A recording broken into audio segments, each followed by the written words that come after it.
Today is the day that Season 6 comes back. Good afternoon, everybody. I'm Mr. Chaos. And today I will be reacting to the MLP Season 6 Episode 13, Stranger Than Fanfiction. I knew this episode was coming. I was told by my good friend Skype or Byte about it, and what I can remember, Rainbow Dash goes to a Daring Do convention, and then there's this character named Quibble Pants, that's what I can remember, who is actually a hater. Well, I'm not really sure what's really going to happen in this episode. What I'm kind of guessing is that Rainbow Dash and this hater are going to, learn to accept their differences, and, Rainbow Dash will learn that not everybody's a Daring Do fan, but kind of a shallow lesson, and it's pretty relatable to the Brony fandom, but yeah, enough rambling on. Let's just see what this episode brings and see what it'll give me to talk about. I saw in the comment section, I just took a peek at the comment section of this video. I got this episode from Kiara Cutie. He's whoever is a good episode uploader I rely on. But so yeah, I got this episode from Kiara Cutie. And in the comment sections of the uploaded episodes, there were some people saying it was the best episode of Season 6. Well, if it's getting that feedback, then I look forward to this episode. Or not. I don't know, let's just see what it brings. Anyway, enough chit chat, let's go. Alright, 3, 2, 1, play.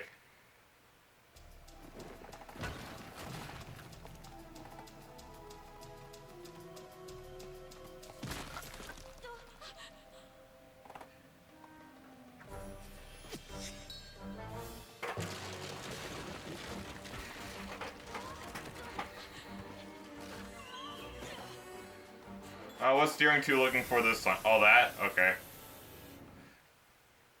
Well, don't stop. Oh, it makes sense. Twilight is reading them to Rainbow Dash. Sorry, Rainbow Dash.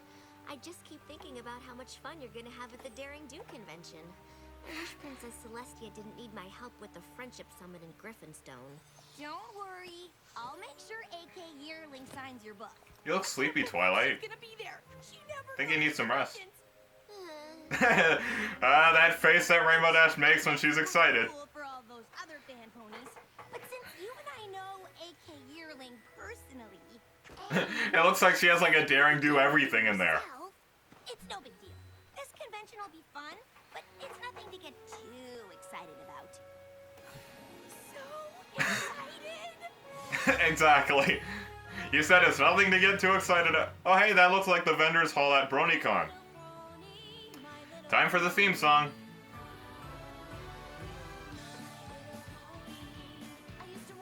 I wonder if they're ever gonna redesign the theme song anytime soon.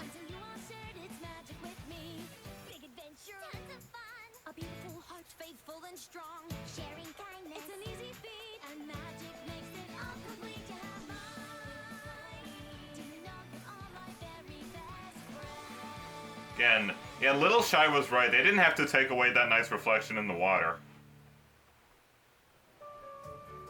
Yeah, that looks like the vendor's hall at BronyCon. Yeah, like I said before, it's...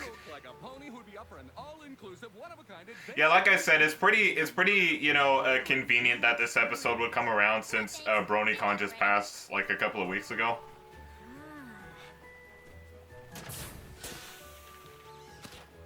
This is the awesomest thing ever! Oh, isn't that Quibble Pants? Only a true fan can appreciate. Wait, They even put the tiles in the if he's a hater, then why is he dressed like a fan? Oh, I'm Quibble Pants. Nice to meet you. Quibble Pants, I knew it. Nice costume.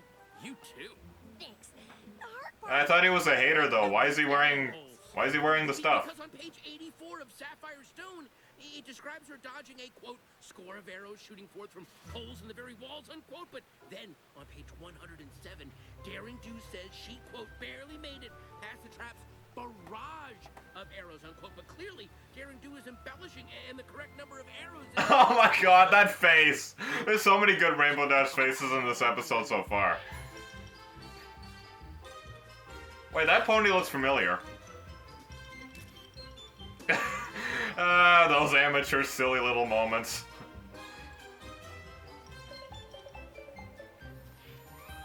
This looks like an awesome time for Rainbow Dash. Okay, that's a funny face.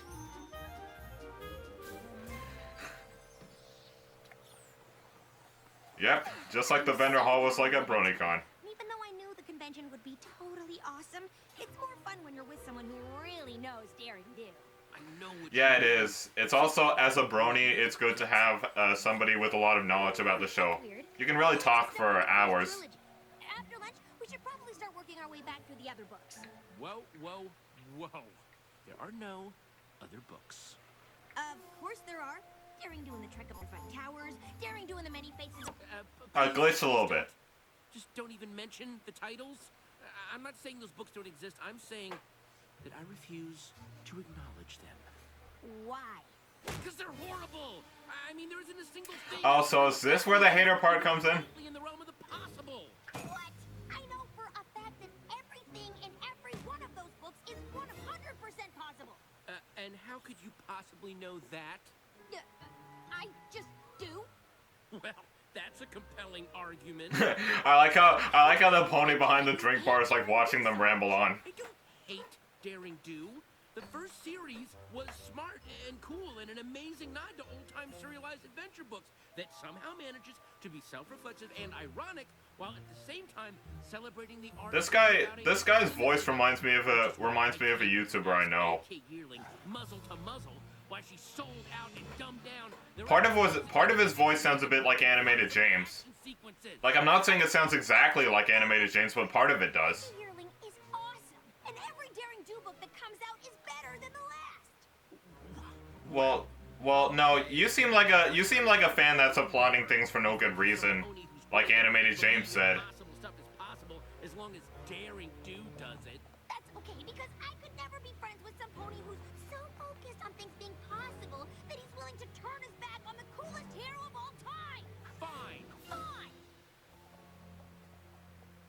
Look, just tell AK Yearling that Rainbow Dash is here, and I need her help to convince a know-it-all pony that everything Daring Do's ever done actually happened. Rainbow Dash? AK! I've got to talk to you. It's an emergency. Not here.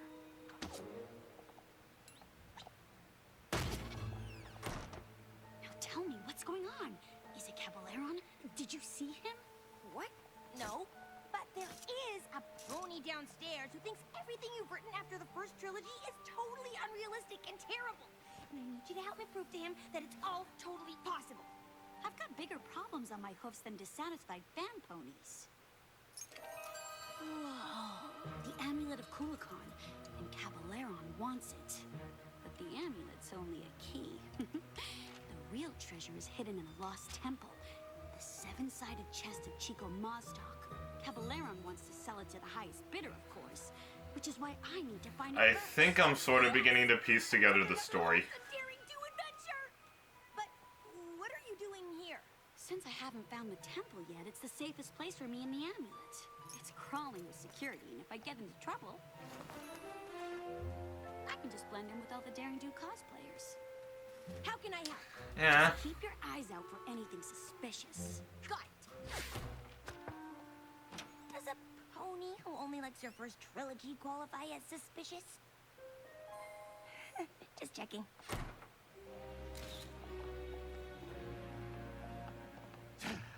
I find all this fanfare around my arch enemy disturbing. I mean, Hey, there is some people who will find BronyCon disturbing when they see it going on in Baltimore. I do not see it like this. Come, let us find Daring Do and the amulet of Kulikon. I don't want to spend any more time in this place than I have to.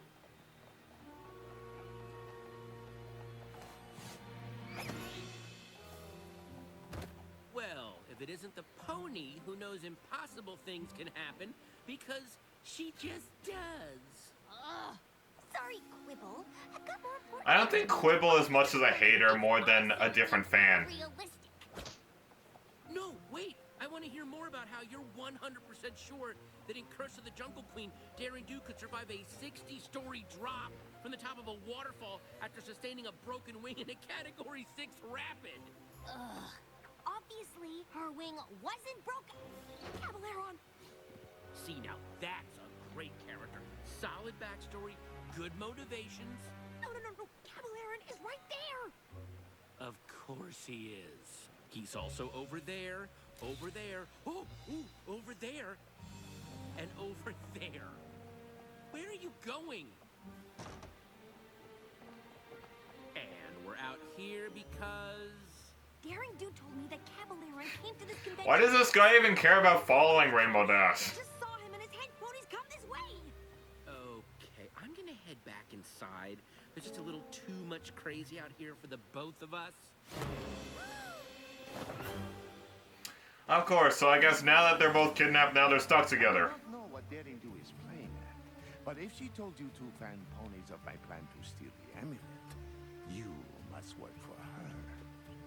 Caballero! Ha! What do you have to say now, Quibble? This was your plan to prove the Daring Do books are realistic?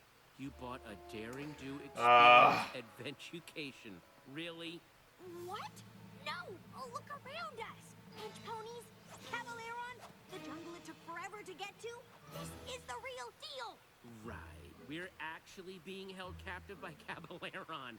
Please, this guy's accent is all over the place. Quibble Pants' voice really does sound partly like animated James. You've kidnapped us and taken us to the... Kinda has the same attitude as him as well. The temple of Chico Mostok is somewhere in this jungle. When I find it, the seven-sided chest is as good as mine. I just need the amulet of Kulakon to unlock it. And Daring Do has the amulet, so you came up with this overcomplicated plot to lure her into the jungle and exchange it for us. I wouldn't call it overcomplicated, but yes. Okay, we're done here. Great work. Seriously, very believable. Listen, pal, you can keep her money, but I'm not... Going anywhere. You may not approve of my plan, but I'm the mastermind here. Debatable. And I say you will remain here until Daring Do comes to rescue you. And if she wants you back in one piece, she will give me the amulet. Tie them up! The Griffin's lock! You know of it. Further proof that you are an agent of Daring Do. Or an avid reader. And now, I will continue my search for the temple. Don't go anywhere. Listen, if I pretend to believe this nonsense is real, will you call off the hench pony repertory theater over there? They're not gonna listen to me. They abducted us both. Oh, wow. So you're gonna stick with that script. Oh, okay, fine. We're in a Daring Do adventure. What was that? Daring Do, thank goodness, we're over here. Fan out! We can't let Daring Do rescue these two. All four? I mean, shouldn't at least one of them stay behind to guard us? Oh, wait, no, because then it wouldn't be a terrible Daring Do adventure. It doesn't matter. I'll never... This guy's attitude is crap. Okay, that was pretty good. Quick, we've got to get out of here and warn Daring Do. No way. Just point me to the hotel and you can play Than Pony and hunt treasure out here all day long. Fine. Let's just say this is a Daring Do adventurecation. The only way to get back to the convention is to go through it. So just follow me and I'll lead you out. Deal? Fine. Maybe if I just leave you in the jungle, it'll convince you. Which would make Daring Do left hook, which we know is false, and that is everything that's wrong with Daring Do and the trek to the terrifying tower. Now, the problems with the next book are even... Oh, right. What Daring Do adventure would be complete without the precarious rope bridge? Is this a part where they go like jet skiing down the water like in the promo? Vacation ponies, sure this thing is safe? Is it too realistic for you? Wouldn't want that on a Daring Do adventure, would we? If this were really a Daring Do adventure, I'm sure I'd step on the wrong plank at exactly the wrong... Oh! And that's exactly what happened. Good thing this is all just a pretend adventure. At least we know all of this struggling And it does. You need to get your money back.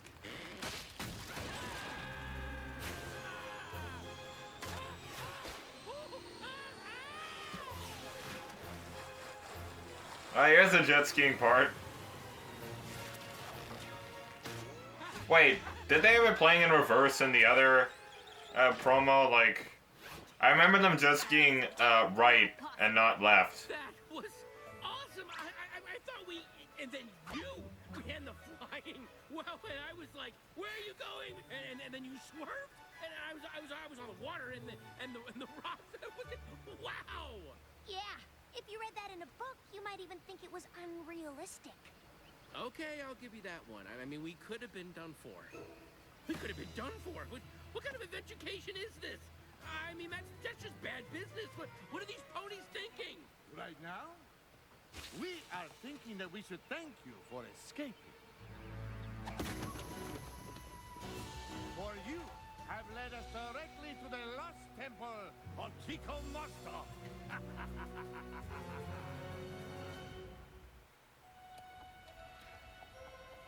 Make sure they are secure this time. We can't have them escaping again. You'll never get away with this! Won't I? You've led me to the temple, and Daring Do is too noble to let harm befall her companions, so the amulet is as good as mine. What? No witty remarks this time about how silly my plan is? This isn't the official Daring Do Experience Adventucation, is it? Finally! It's some cheap knockoff run by a bunch of incompetent ponies that have no idea how to execute this adventure with any level of safety. What was that with the bridge? We were in serious danger. I'm reporting you all to... Well, I don't know who I'm reporting you to, but it's gonna be some pony important. Oh, and this cut-rate excuse for an experience hasn't proved anything except that I'm right. It has all the hallmarks of a lame Daring Do adventure. Quibble? No, I'm talking. Generic jungle locations? Check. Overly complicated... So, Quibble is not really much of a hater. He's more of a guy with some bad attitude, and he doesn't really believe everything that happens in every single book, which is the reason why he avoids the rest. From some second-rate performer who learned acting from the supervillain school of bad accents. The only thing this mess is missing is some giant Aoi-Zoto wannabe monster, and I have a feeling that would be a bit too much for you bargain... You mean the one behind you? That is one of those screen caps. You're real. This is real. This is real!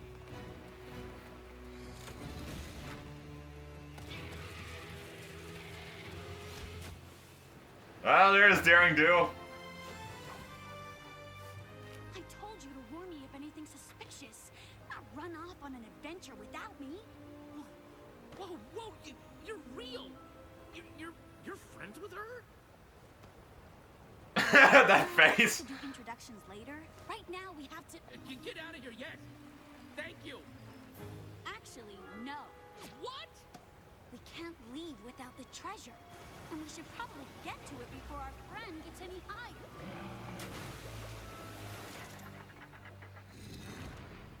Whoa. 7 doors, 7 locks. One of them leads to the treasure. I'd rather not think about what the others lead to. Yeah, the classic pony and the tiger bit. All you have to do is... Maybe you should let Daring Do figure it out. Oh, excuse me. This guy's attitude really isn't changing, is it? Not that one.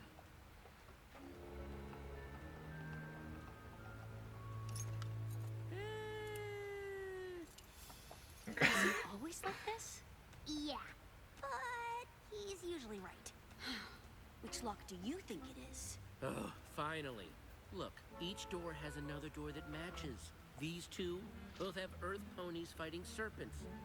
These two have Pegasi fighting griffins. These two have unicorns fighting bears. But this one... Has an alicorn on it. It's the only one without a match. How did I miss that? I've been asking myself that ever since book 4. Yeah, it's a bit disturbing that you're putting the key in its eye. Chest of Chico Maztak.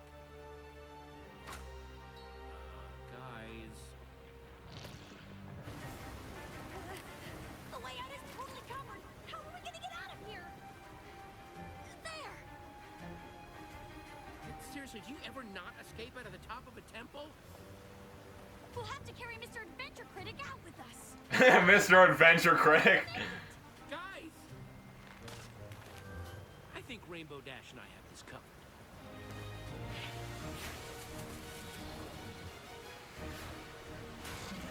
Go around! You can't go over him! Go over him? Are you crazy? If Quibble says go over him, go over him. Well, that worked. You two are insane! You said go over him. I said go around him! And I said be quiet. This way! I heard you! Okay, I got it. Let's create a fake treasure out of mud and rocks, give that to Caballero, and then when... Not every daring do plan has to be super complicated. Ah! I swear I heard them!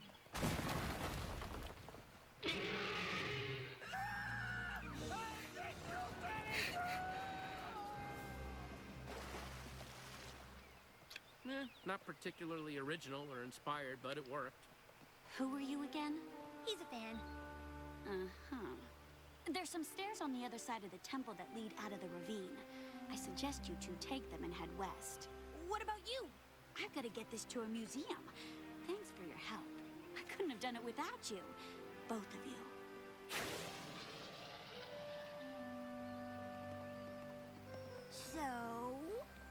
So, maybe And the episode's almost over. What kind of message is this supposed to be?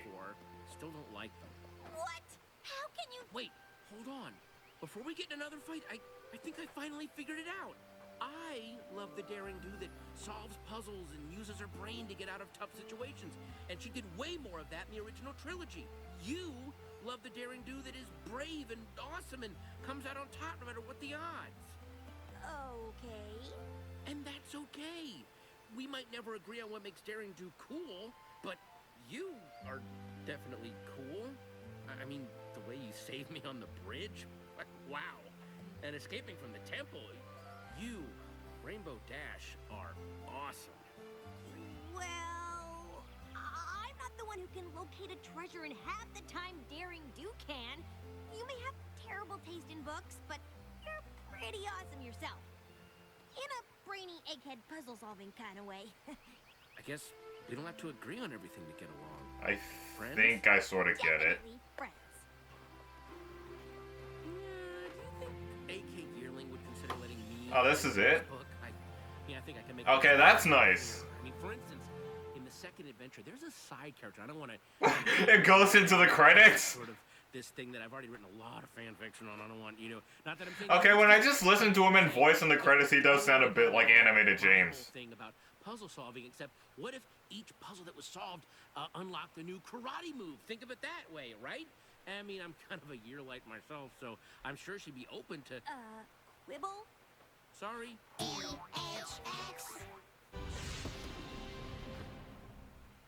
And that was MLP FIM Season 6, Episode 13, Stranger Than Fanfiction. And, okay, in terms of me guessing that Quivel Pants was a hater, I kind of had a change in perspective when I saw him in a Daring Do costume, and I'm like, wait, is he actually a fan and not a hater? But he turned out to be a different sort of fan. Rainbow Dash is obviously a die-hard fan, like she wants anything to do with Daring Do. She wants to read every book. When really this guy, on the other hand, avoided some of the books because, he's kind of a realism critic. He's kind of a, oh, that's predictable, or, oh, that's not very realistic. I don't think that's possible. Like, he's one of those fans with kind of an attitude where, he looks for very specific things, kind of complicated to put together, but he's one of those fans that only really like specific things that go on in the thing that the fandom is, worshiping. And yeah, as far as I can tell, this was an episode that shows that when you're a die-hard fan of something and you meet another fan that doesn't really that is in the same fandom but has different opinions, well, you know, as much as I wanted this episode to make sense, I mean, it does make sense, but the way it's put together seems a bit puzzling. Like the story seems a bit. I mean, yeah, it's Daring Do, but it seems like it's a replay of pretty much another Daring Do adventure, which has already been done. Yeah, it's typical. She's looking for a treasure just like Indiana Jones, and she has to bring it to some kind of museum or something. But, you know, it would have been nicer if we had some kind of, like, different adventure or something. Like, the bad guys, you know, the villains seem the same, and, yeah, of course the monsters were different, but it seems the main villains were pretty much the same. And, yeah, just,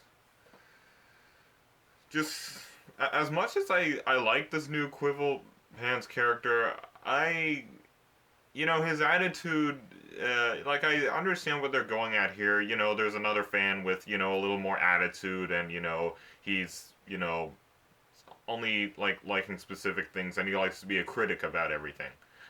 Like, you know, very, you know, strict about, like, what he sees and everything, if you know what I'm talking about. But, um, Quivel Quivel Pants' attitude and really character at some moments in this episode felt like he wasn't really a fitting character for a show like this. And yeah, just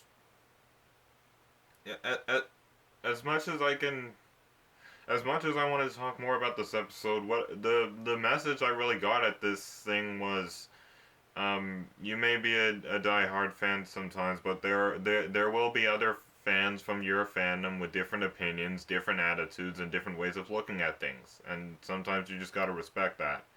It's literally the only thing I took from this episode. And another thing is, you know, you shouldn't have such a bad attitude about everything and sort of look at the good sometimes. I mean, it seems that Quill Pants saw some good in Rainbow Dash, and you know, Daring more good things about Daring Do in the end. I mean, he even kept rambling on past the credits. That was funny. The MLP has never done that before. Have a character like talking to the credits. But to be honest, as I wanted this episode to be awesome, and as much as I saw that people were saying this is one of the best episodes in season 6. I say it's the most interesting. It's not bad. It's not like bad. It's not horrible. I just think it's a bit mediocre and interesting. Like maybe I'm just not the person who's really into the adventure types of episodes. Like I never got the most excited for a Daring Do episode, even when I saw like Read It and Weep from season 2. Yeah, I understand kind of the Indiana Jones concept of it. I was never an Indiana Jones fan.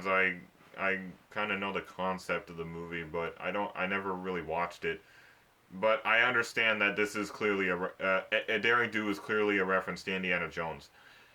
But you know, maybe the reason why I didn't find much enlightenment in this episode was it was mostly, you know, a Daring Do thing. And the only thing that really got me up for this episode was the whole Rainbow Dash going to a Daring Do convention idea, considering BronyCon just passed a couple of weeks ago. So maybe the people who were in charge of the MLP schedule knew that BronyCon was coming up soon. So like, okay, let's make an episode about Rainbow Dash going to a con.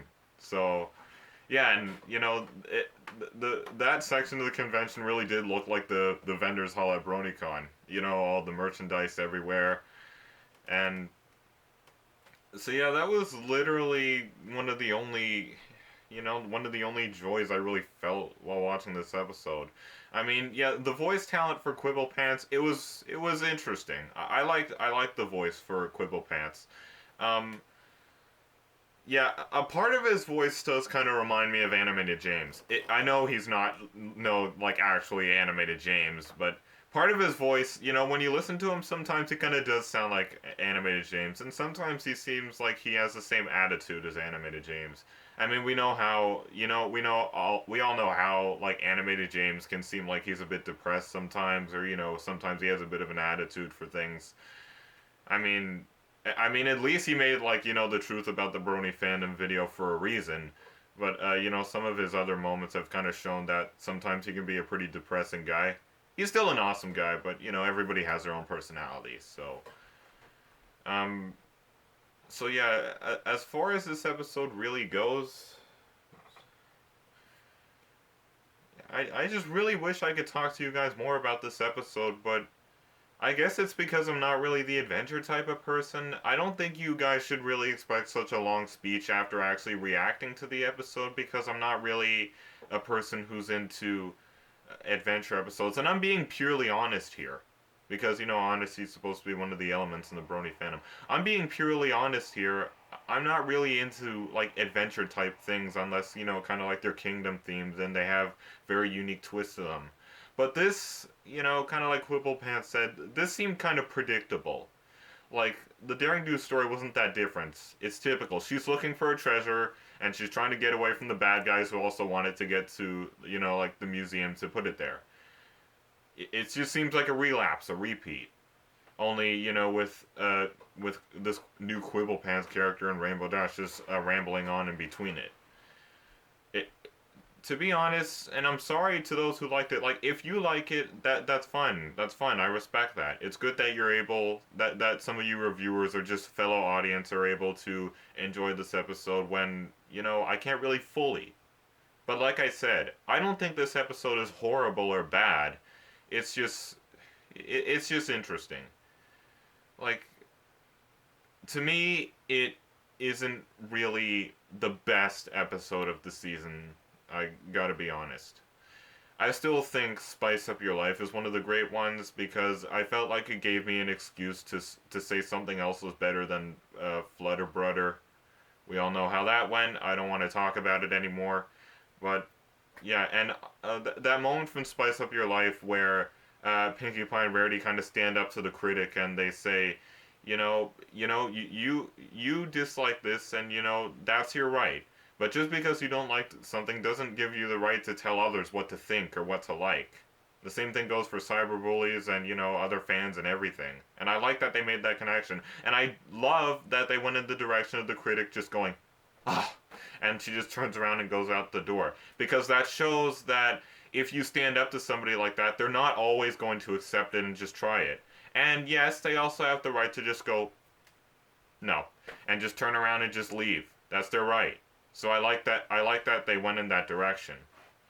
But yeah, getting back on this episode, basically the lesson I really took from this is you may be a die-hard fan, but there will be other fans in your fandom that have different opinions or that are, very strict critics. And, they may seem like they're being pretty harsh on you when really they just have their own opinions and they just have their own attitudes in the fandom. They just have their own way of looking at things. And Quibblepants' way of being a fan was he wanted realism. He wanted, he didn't want stories that were too predictable, which was the reason why he avoided some of the books, which of course pissed Rainbow Dash off because she's a diehard fan and she's like, oh, why aren't you a diehard fan too? Well, other fans may not be diehard fans, or they may be fans just to stay in this fandom only for a little bit of time, or they may be fans to say, but they're like different kind of fans. They're more like critics, and not just just I watch the show and they're like, yay, it's this character. No, they're more like critics. They're more like reviewers. So yeah, that's what I really understood from this episode. So yeah, Quibblepants wasn't really a hater. He was also a fan, but he was a different kind of fan. He was kind of like like I said, a critic fan. Kind of like a fan that's searching for realism and, unique stories and not predictable ones. So yeah, I understand. So yeah, Quibblepants, to be honest, I'm going to be honest, he wasn't the best character, but he was an interesting one. And the voice acting for him was very unique for a male MLP character. And yeah, like I said, there are some moments where he kind of sounds a bit like Animated James, and I bet others are probably going to catch that when they react to this episode too. Or you can let me know if you guys thought his voice kind of sounded a bit like Animated James in the comments below. But is there really anything else to say? No, but this episode, the only really reason I kind of found interest and enjoyment out of it, sorry, is, you know, that it was about going to a convention right after, you know, BronyCon passed, so it was kind of convenient. And just to me, the only real story in this episode is pretty much the development between Rainbow Dash and Quibble Pants. You know, the understanding and, you know, Quibble Pants kind of lightening up at the end, but this episode showed me that there will be other fans in the fandom with different opinions and different ways of looking at things. I mean, there's a category of all sorts of different fans in the fandom. We're not all die-hard. Some of us are only little fans, some of us are big fans, and some of us are kind of judgment fans, kind of reviewing fans. And I like that fandoms have that category and are not just all the same. We're not just all clones, just all diehards. We're all different. We're like a whole new race. Just like the Brony fandom is a whole new race to this world, and I just hope it continues to grow and grow and not just keep falling apart. It's amazing to know that our fandom has gone international now. And that we have our own convention, and yeah, it's just amazing. But yeah, that's really all I have to say about this episode, and I'm sorry if you guys were expecting more of a bigger reaction out of it, but I like to be an honest reactor. I want to be a pure reactor. I don't want to act like I'm just on a show and I have to act like, oh, I'm excited, you know, kind of like the bronies do on kind of Bronies React. Only they're not really excited. They're just making little impressions to be funny, but I don't want to be the kind of YouTuber who acts like he's on a show just to make money. I want to be, like, you know, like a brony reactor who's fully honest what he thinks about things, and I want to be a reactor who's very observant, and yeah, I just want to be honest, and I just want to be real. So this is me being real with you guys, and I may not always have an exciting or happy reactions. There will come episodes where it's a bit confusing. There will come episodes where it's, oh my god, it's exciting. And there'll be episodes where there's amazing, you know, where the Cutie Mark Crusaders got their cutie marks and the whole fandom exploded. And there'll be episodes, you know, like Flutter Brudder, or, you know, like Putting Your Hoof Down, that just makes us go, to be honest, I didn't like this episode, but don't take it like I didn't like this episode. I did find some enjoyment in this episode. Like I said, it's not horrible or bad. I did like some parts of this episode, and yes, I'm sorry, but I'm being honest. The whole story with just Daring Do herself kind of felt like a bit of a relapse. It was predictable, but I did like the development between, you know, Quibble Pants and Rainbow Dash, even though it may have seen that Quibble Pants did have a lot of attitude sometimes, but it shows that they are different fans in the fandom, and you know, we just have to we just have to respect our differences in our fandom. We just have to respect that other fans may not be diehards like us. They may just be, you know, very judgmental ones, and we got to respect them for that.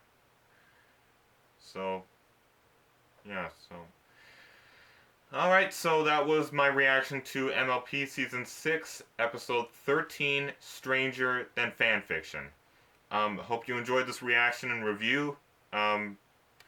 So yes, please don't forget to subscribe only if you actually enjoy the content on my channel, not just because I asked you to. And as always, I will see you guys in the next video that I do. Bro hoof to everybody, and I will see you next time.